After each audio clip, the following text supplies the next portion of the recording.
Alam mo, Lucy, buong buhay ko, mabait ako. Hindi ako nangongopya, hindi ako nanloloko ng mga tao. Sumusunod ako sa batas.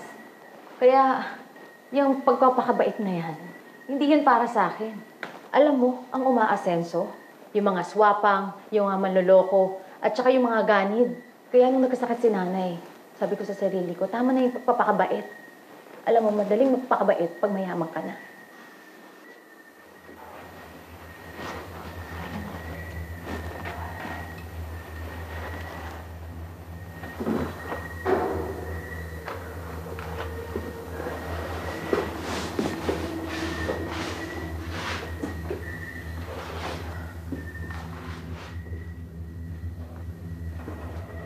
Wow.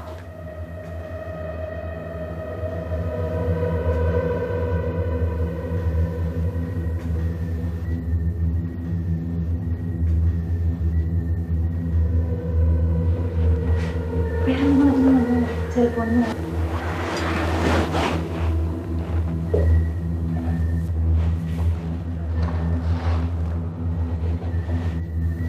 At pilit niyong ibinigay sa akin ang karunungang karnal at nabahiran ako ng karamihan ninyo.